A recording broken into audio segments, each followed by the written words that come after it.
Tiara Elena Vasquez had been alone on Kepler 442b for 6 months when the sky caught fire above her head. She was kneeling in the purple moss near her research outpost, collecting samples of a fungus that glowed faintly in the twilight, when she heard the terrible sound that split the air like thunder, and she looked up just in time to see a streak of flame cutting across the orange clouds.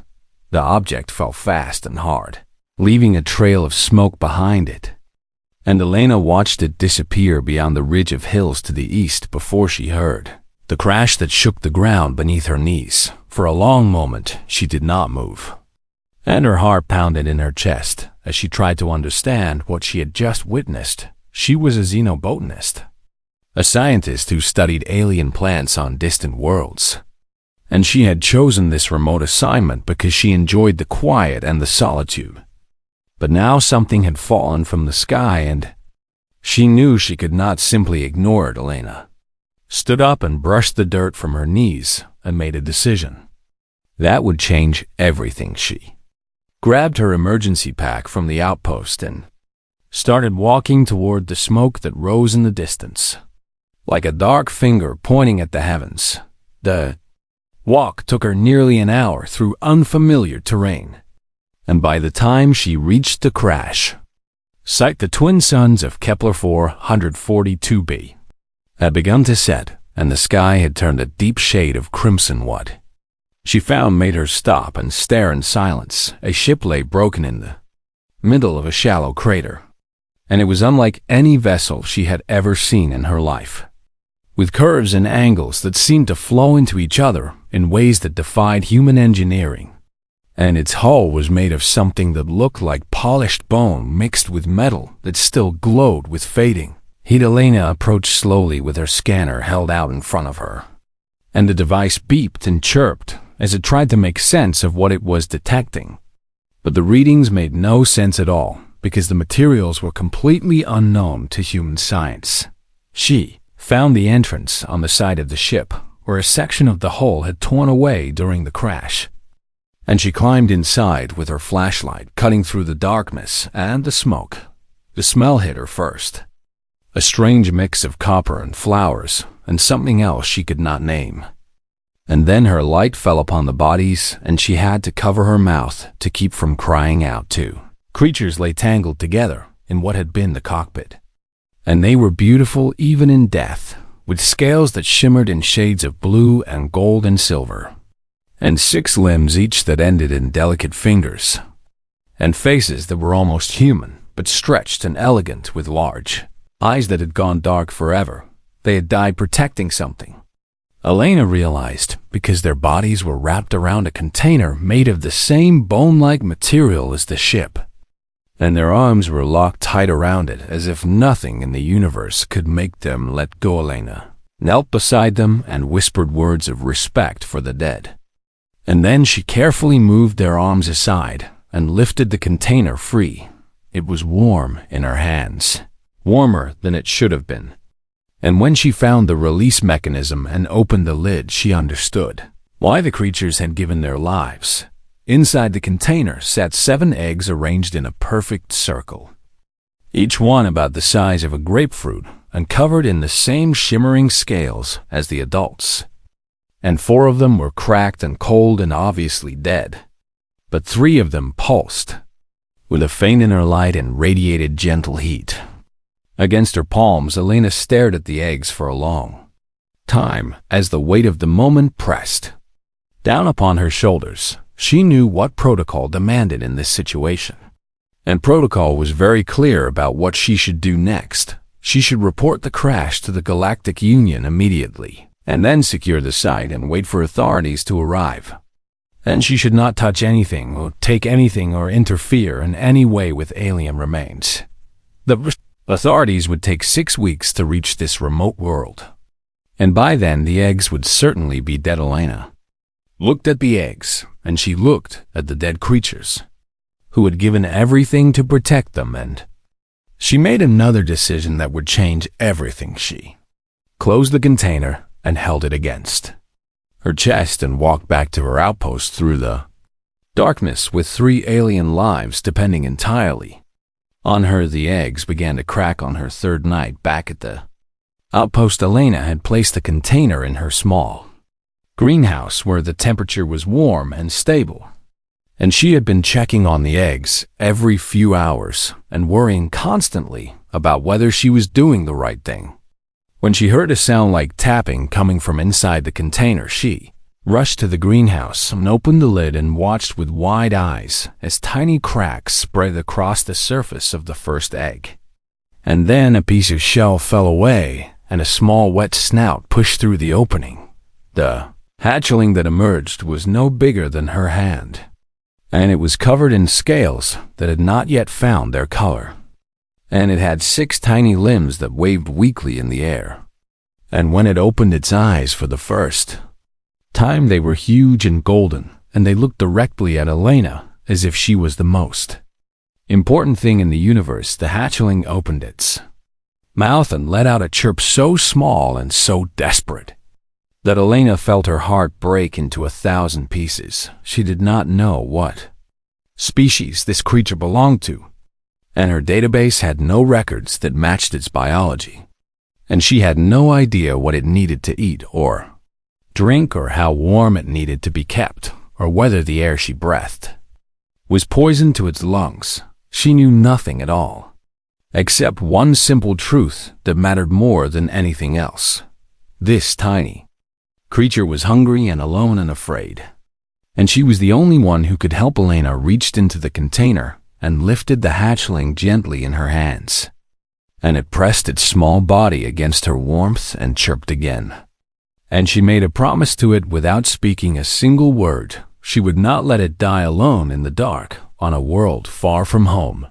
The other 2 eggs cracked open within the hour, and by morning, Elena had 3 hatchlings huddled together in a nest she had made from her own blankets, and she had begun the impossible task of keeping them alive. She did not sleep that night or the night after, and she did not know that her simple act of kindness had set events in motion that would shake the entire galaxy to its core.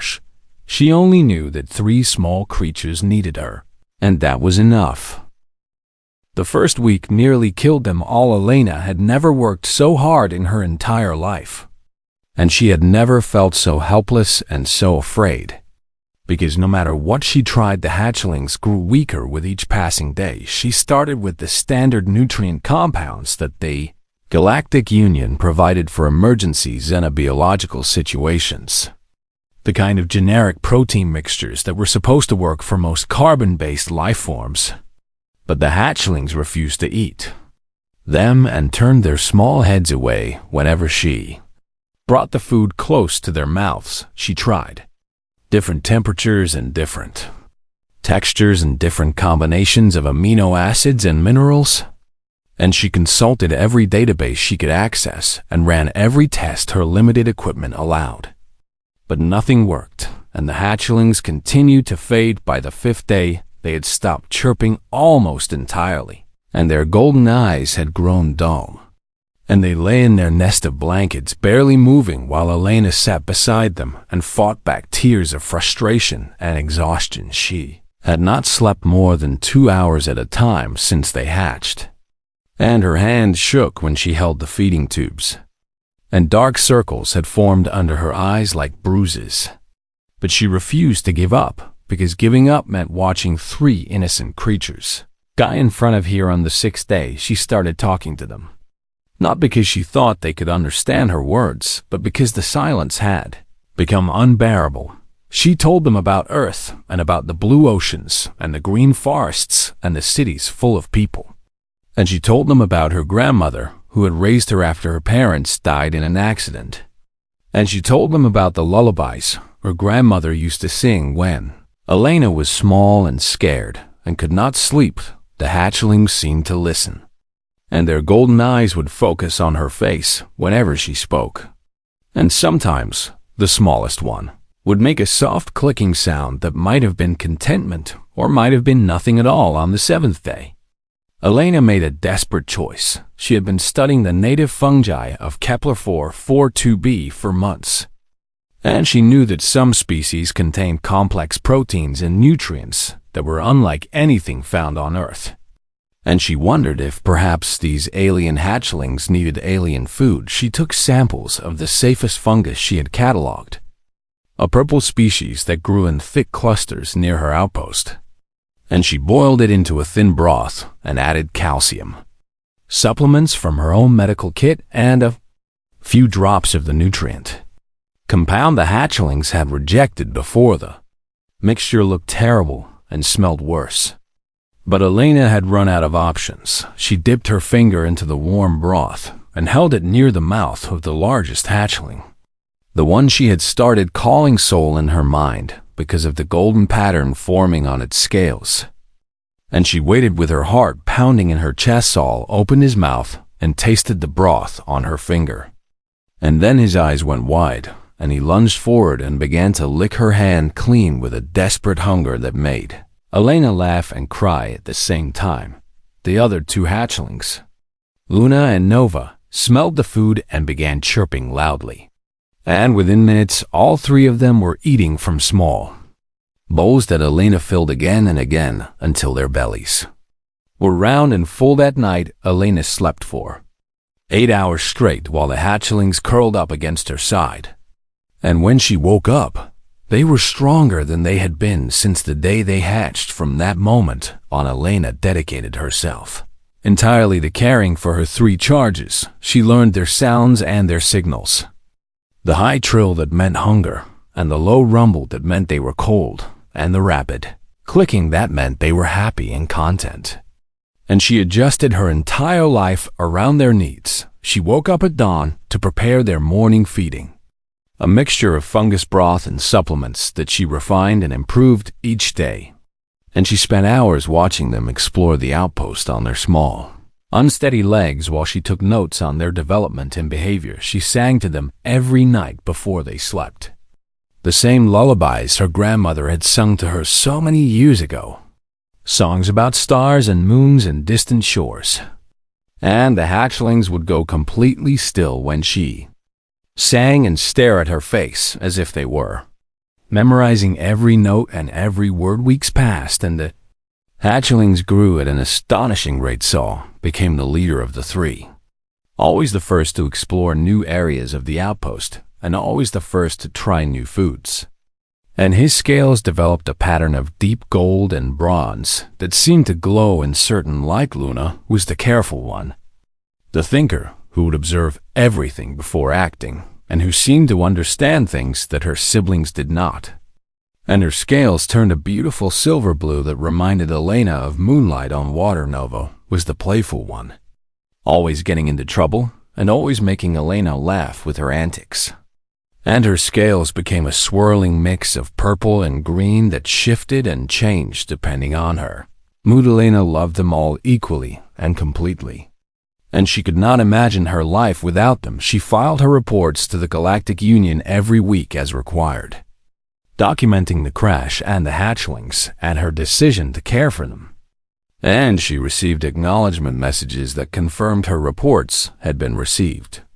But no instructions came, and no help arrived, and Elena began to wonder if anyone was paying attention at all. She did not know that her reports had triggered alarms at the highest levels of galactic government. She did not know that officials were arguing in secret chambers about what to do and how to respond. She did not know that the species she was raising had not been seen by any living being in 3,000 years. She only knew that three small creatures depended on her, and she would do whatever it took to keep them safe and healthy and loved. One evening, as the twin sun set and painted the sky in shades of orange and pink, Elena sat outside her outpost with all three hatchlings in her lap, and Sol pressed his growing snout against her cheek in a gesture that felt exactly like a kiss. She hugged them close and sang softly and watched the stars appear one by one in the darkening sky. And she felt a peace she had not known in years. She was no longer alone on this distant world. She had a family now, strange and unexpected and wonderful, and she would protect them with everything she had, far across the galaxy. Ships were already being prepared, and crews were already being assembled. because the universe had just learned that the impossible had happened. Vorthani had returned, and a human woman had brought them back. The ships appeared in the sky without warning on a morning that had started like any other. Alana was outside collecting fungus samples while the hatchlings played nearby, chasing each other through the purple moss and making sounds of joy that echoed across the empty landscape. When a shadow fell over her, and she looked up to see something that made her blood run cold. 3 massive vessels hung in the air above her outpost, and they were not the simple transport ships she had expected to eventually arrive, but warships of the Galactic Union with weapons bristling from every surface and shields shimmering in the morning light. Elena gathered the hatchlings close to her and watched as the largest ship descended and landed in the clearing near her outpost, and the ground shook beneath her feet as the massive vessel settled onto its landing struts.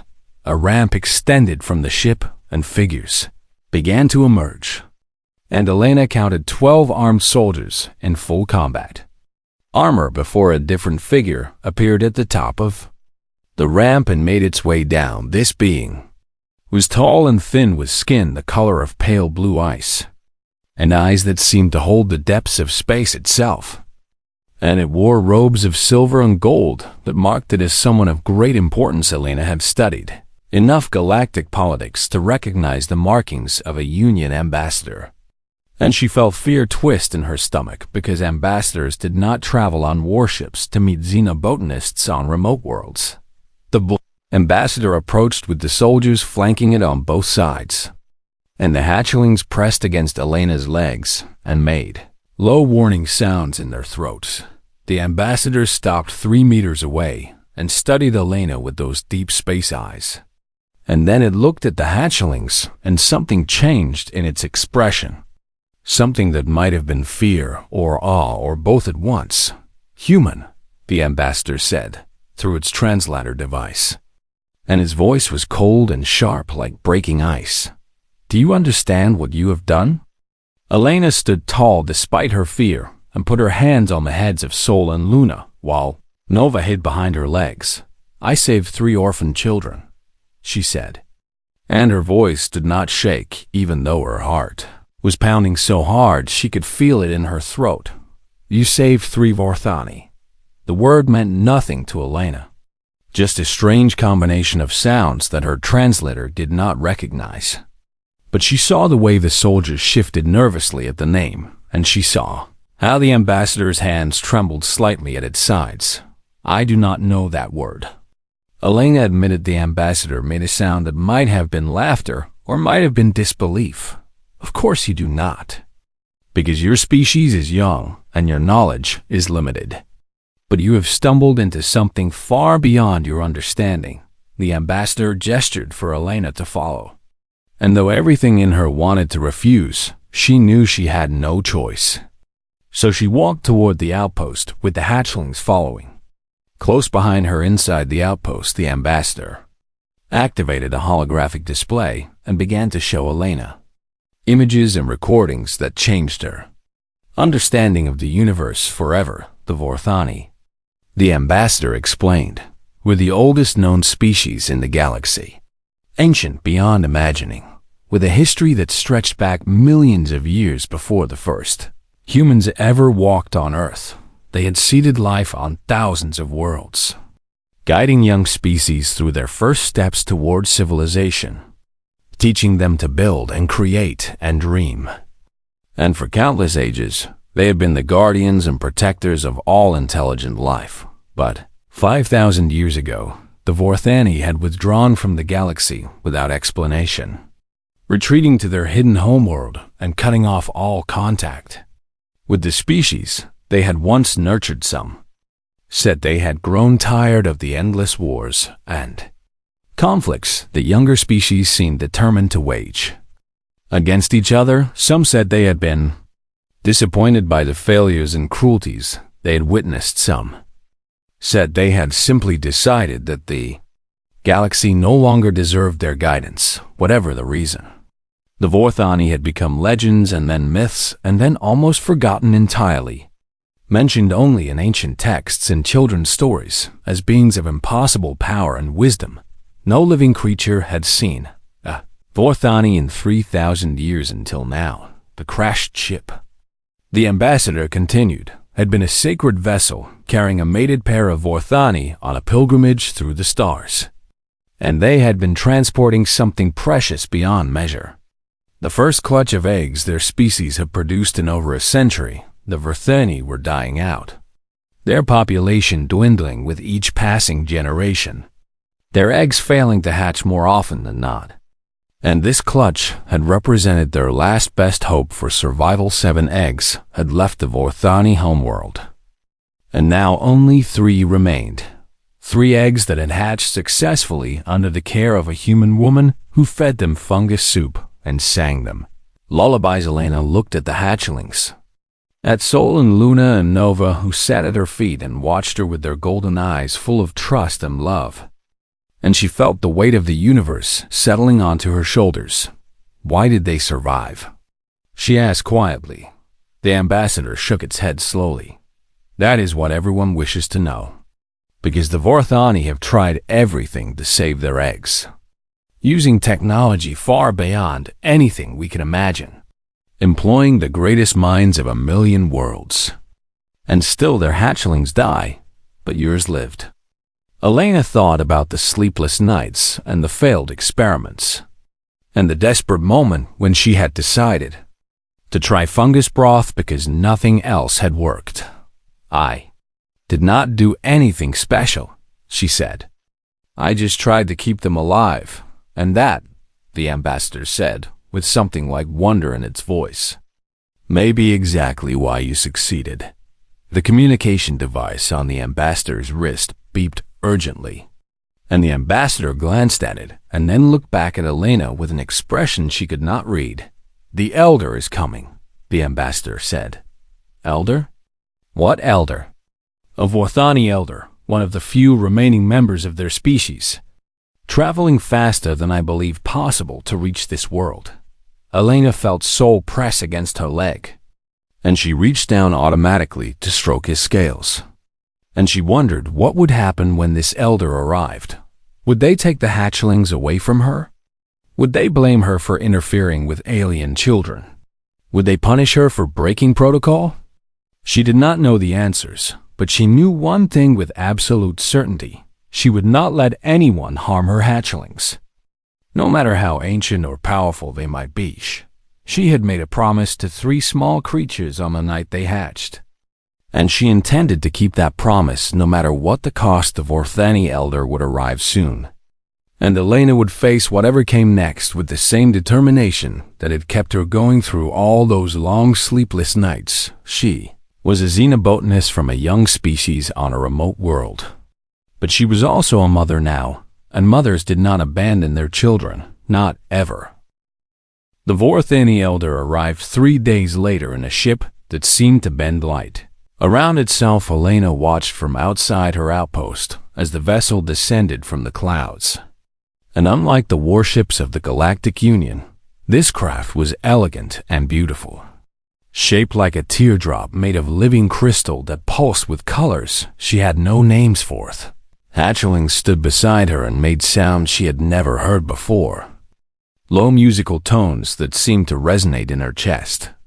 And she realized they were responding to something in the ship itself, some signal or call that she could not detect. The crystal ship landed softly on the purple moss without making a sound, and a doorway appeared in its surface where no doorway had been before. And through that doorway stepped the most magnificent being Elena had ever seen. The elder was enormous, easily 12 feet tall, with scales that contained every color of the rainbow, and some that existed beyond the visible spectrum, and 6 powerful limbs that moved with a grace that seemed impossible for a creature of such size. But it was the eyes that captured Elena completely. Those golden eyes that were so like the eyes of her hatchlings, but filled with centuries of wisdom and sorrow and something else. Something ancient and powerful that made her feel small and fragile and incredibly young. The elder approached slowly, and the soldiers of the Galactic Union fell back in reverent silence. And even the ambassador lowered its head as the great being passed. The elder stopped before Elena and looked down at her, and then looked at the three hatchlings who pressed against her legs. And for a long moment no one moved or spoke. "I am Caliph," the elder said, and its voice was like thunder and music combined, resonating with harmonics that made Elena's bones vibrate and her heart race. "And I have come to understand what has happened here." Elena swallowed her fear and spoke as steadily as she could.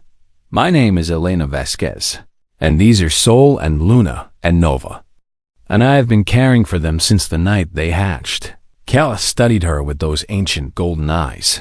"You named them." "Yes, you gave them human names." "I did not know what else to call them." Something shifted in the elder's expression. Something that might have been surprise or curiosity, or the beginning of understanding. "I would observe," Caliph said. "If you will permit me to watch you care for them." Elena nodded because she did not know what else to do. And so began 3 of the strangest days of her life. Caliph watched everything.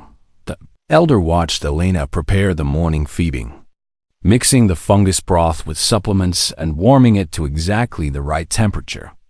And the elder watched the hatchlings eat with enthusiasm and licked their bowls clean. The elder watched Elena play with the hatchlings in the afternoon, throwing soft balls for them to chase and laughing when Nova tumbled over her own legs, trying to catch one. The elder watched Elena teach them simple words and commands, praising them when they succeeded and encouraging them when they failed, never raising her voice or showing frustration. And the elder watched Elena sing to them at night, human lullabies that made no sense in this alien context, but it somehow worked anyway, because the hatchlings would curl up in their blankets and close their golden eyes and drift off to sleep with expressions of perfect contentment on their small faces. On the 3rd evening, Caliph spoke again. "They have imprinted upon you." Elena was sitting with all 3 hatchlings in her lap, stroking their scales as they dozed in the warm glow of the outpost lights. "What does that mean?" "It means they believe you are their mother," Caliph said. "It means they have bonded with you at the deepest level of their being, and that bond cannot be broken without causing them great harm." Elena felt tears forming in her eyes, though she could not have said whether they were tears of joy or sadness or fear. "I am not their mother," she said softly. "I am just a human who happened to find them when they needed help." Caliph made a sound that might have been agreement or might have been gentle disagreement. "You are what you chose to be when you climbed into that crashed ship and carried their eggs to safety," the elder said. "You are what you became when you refused to let them die, even though protocol demanded you do nothing. You are what you proved yourself to be through endless nights of work and worry and love." The elder settled onto the ground with a grace that seemed impossible for such a large creature, bringing those ancient golden eyes level with Elena's. "I must tell you something that very few beings in the galaxy know," Caliph said. "The Vorthani have been trying to save our species for 1,000 years, and we have failed again and again. But why?" Elena asked. "You have technology and knowledge far beyond anything we can imagine." "That is precisely the problem." Caliph looked at the sleeping hatchlings with an expression of profound sadness. "We tried to hatch our eggs in perfect artificial environments, with exactly calibrated temperatures and precisely measured nutrients, and they died. We hired the greatest minds of every species to develop care protocols based on scientific analysis of every variable we could measure. And still they died. We removed all randomness and all uncertainty and all risk from the process of raising our young. And they died anyway." The elder paused and seemed to struggle with what came next. "We forgot something important along the way. Something that our ancient ancestors knew, but that we lost in our pursuit of perfection." "What did you forget?" "That life is not a problem to be solved or a system to be optimized," Caliph said. that children do not need perfect conditions to thrive. They need love. They need someone who cares about them not because of what they represent or what they might become, but simply because they exist. The elder reached out with one massive hand and touched Saul gently on the head. And the hatchling stirred in his sleep and made a contented clicking sound. You asked nothing from these children, Keleth continued. You expected nothing from them. You did not care for them because they were Vorthani, or because they were important, or because you wanted something in return. You cared for them because they were small and alone and afraid, and you could not bear to let them suffer. Elena thought about those first terrible days, the desperate experiments and the failed attempts, and the moment when she had decided to try something simple and homemade instead of trusting in protocols and procedures. I was just trying to help, she said. Yes, Keleth agreed. And that is exactly what made the difference. Because our caretakers were trying to succeed, and trying to prove themselves, and trying to save our species. But you were just trying to help 3 small creatures who needed you. The elder stood up slowly and looked out at the stars that had begun to appear in the darkening sky. The galaxy has forgotten how to simply care, Keleth said quietly. Everything must have a purpose and a goal and an expected outcome. But sometimes the most powerful thing in the universe is kindness offered freely without any expectation of reward. Elena held her hatchlings close and felt the truth of those words settle into her heart. She had not saved the Vorthani through skill or knowledge or technology. She had saved them by being human, and perhaps that was enough. 5 years passed on Kepler 442b, and the universe held its breath. Elena refused every offer that came her way during those years. And there were many offers indeed, because word had spread across the galaxy about the human woman who had saved the Vorthani hatchlings, and everyone wanted something from her. The Galactic Union offered her wealth beyond imagination if she would reveal her secret method for raising Vorthani young. But she had no secret to sell. A dozen governments offered her positions of power and influence if she would become their ambassador to the Vorthani. But she had no interest in politics. Research institutions offered her unlimited funding if she would allow them to study her and the hatchlings. But she would not let anyone turn her children into experiments. She asked for only one thing, and Keleth granted it without hesitation. She asked to stay with her hatchlings until they were old enough to choose their own path, and so she stayed. And she watched them grow, and she loved them with every fiber of her being. Saul grew fastest, his scales developing into a magnificent pattern of gold and bronze and copper that seemed to burn with inner fire. And he became the natural leader of the 3, always looking out for his siblings, and always the first to face any challenge. Luna grew more carefully, her silver blue scales shimmering like starlight on water, and she became the thinker and planner, the one who could see patterns that others missed and solutions that others overlooked. Nova grew wildly, her scale shifting through endless combinations of purple and green and colors that had no human names, and she became the heart of the 3. The one who could make anyone laugh, and who found joy in even the smallest moments. Elena taught them everything she knew, and Keleth taught them the history and wisdom of the Vorthani, and together they grew into something new, something that had never existed before. They were Vorthani by blood and biology, ancient beings with power and potential beyond human understanding. But they were also shaped by human hands and human love and human songs. And that combination made them unique in all the galaxy. On the day they came of age, according to Vorthani tradition, Keleth announced that the conclave would gather. The conclave had not assembled in full for over 1,000 years.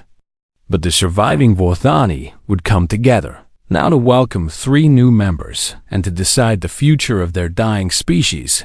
Elena was not supposed to attend, but Sol refused to go without her, and Luna agreed.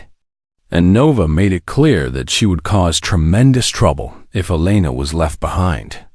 And so Keleth relented and brought Elena along. The conclave met in a vast chamber at the heart of the Wathani homeworld, a space so enormous that Elena could not see the walls or ceiling, filled with hundreds of the great beings whose scales glittered like a galaxy of living stars.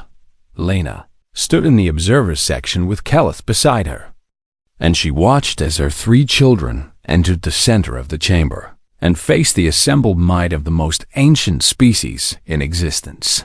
She had never been more proud or more afraid. Saul spoke first, and his voice rang through the chamber with confidence and clarity. Our people withdrew from the galaxy 5,000 years ago because we were disappointed, he said. The species we had nurtured turned to war and cruelty. The civilizations we had guided chose destruction over creation. And we decided that the younger races were not worthy of our gifts. The assembled Wathani rumbled with agreement, ancient memories of ancient failures stirring in their collective consciousness. We were wrong. The rumbling stopped. Replaced by shocked silence, Luna stepped forward and continued where her brother had left off. We survived because a human woman found us alone and dying in a crashed ship and chose to help us even though she had no reason to do so, Luna said. She gave us everything she had without expecting anything in return. She worked herself to exhaustion and beyond trying to keep us alive. She sang us to sleep and held us when we were afraid and loved us when we had nothing to offer her but need. Nova bounced forward with characteristic energy. She was not trying to save the Wathani, Nova exclaimed. She did not even know what we were. She just saw 3 small, hungry, scared creatures, and she decided that she would not let us die alone. And that was enough. That was everything.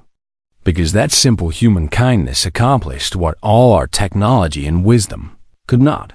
Sol raised his voice again, and it filled the chamber like rolling thunder. If one human can do this, then perhaps humanity and perhaps all the younger species deserve another chance, he declared.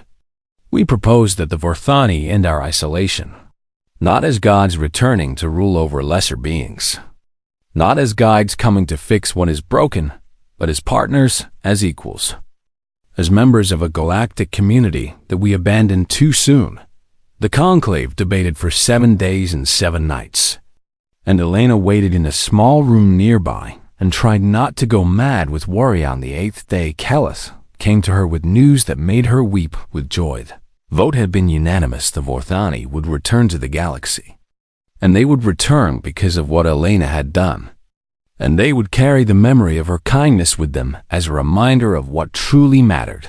The announcement sent shockwaves through every civilization in known space. The ancient ones were coming back, and they were coming back changed, transformed by their contact with humanity into something new and hopeful. Elena returned to Kepler 442b after the conclave concluded, because her work there was not finished and because she had never wanted fame or power in the first place. Her outpost was declared a protected historical site, the place where the future of the galaxy had been shaped by fungus soup and lullabies, and visitors came from distant worlds just to see where the miracle had happened. But Elena paid little attention to the visitors. She had her research to complete and her fungi to catalog and her memories to treasure. And that was enough for her. Sometimes late at night she would step outside and look up at the stars, and she would think about 3 magnificent beings out there somewhere, reshaping the galaxy according to new principles of kindness and partnership and hope. She knew that Sol would lead with wisdom and strength, and that Luna would solve problems that had seemed impossible, and that Nova would bring joy wherever she went. And she knew that sometimes, when they looked up at their own stars from their own worlds, they would think of her too. They would remember the human woman who had fed them when they were hungry and held them when they were scared, and sung them to sleep when the darkness seemed too vast to bear. They would remember that they had been saved not by power or technology, or ancient wisdom, but by simple stubborn human love, and they would carry that memory forward into whatever future they built. Some species conquered through strength and weapons, some conquered through technology and innovation, some conquered through numbers and expansion. But humanity, it turned out, would make its mark on the universe through something far more powerful and far more dangerous than any of those things.